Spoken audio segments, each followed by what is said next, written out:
আমার বয়স এখন 27। আমি একজনের বাবা, তারপরেও আমি এমন এমন স্বপ্ন দেখি যা বাচ্চারাও এরকম স্বপ্ন দেখে না। সেদিন তো আমি স্বপ্নের মুরগির সাথে ঝগড়া করেছি, কারণ সে সকাল সকাল আমার ঘুম ভাঙিয়ে দিয়েছে। কুকুরুক্কু, কুকুরুক্কু। আমি চিৎকার করে উঠলাম, এই মুরগি, একটু চুপ করবি? ঘুম ভাঙাচ্ছিস কেন আমার? মুরগি বলে, ঘুম ভাঙানোই তো আমার কাজ, তুই ঘুম কাতুরে তো আমি কি করব? কিন্তু ভাই মুরগি, আজ তো রবিবার, স্কুল তো ছুটি, একটু তো ঘুমোতে দে।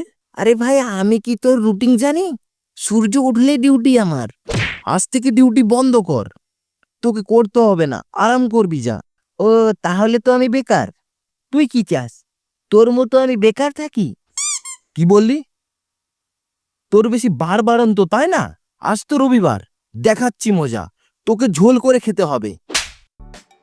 তো সেদিন আমাদের গ্রামে একটা গরু মরে যাওয়ায় তাকে সবাই কাঁধে করে নিয়ে ফেলতে যাচ্ছে খালের ধারে। মা দেখে বলল, আজকাল আর শকুন দেখা যায় না, শকুন থাকলে এই মরা গরু খেয়ে ফেলতো।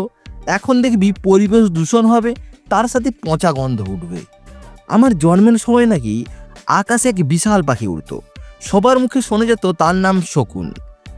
আমি তখন খুব ছোট, তাই কিছু বুঝতাম না, কিন্তু শুনেছি গ্রামে যখন কোনো গরু মারা যেত, শকুনেরা আকাশ থেকে বড় বড় ডানা উঁচু করে উড়ে আসত। আমার মা বলে ওরা হলো প্রকৃতির ঝাড়ুদার। কিন্তু আমি বড় হয়ে উঠলাম, আর একদিনও শকুন দেখিনি। আমাদের সেই মাঠে এখন পলিথিন, ধোঁয়া আর আর ময়লার স্তূপ। ওরা আর আসে না, মানুষ ওদের বিষ খাইয়ে ফেলেছে, বন কেটে ফেলেছে, শকুনদের জায়গা নেই আর এখানে। আমি মাঝে মাঝে আকাশের দিকে তাকিয়ে থাকি আর ভাবি, আমার জন্মের সেই সময় আকাশে শকুনেরা এখন কোথায়? কতই না ভালো ছিল তখনকার দিন।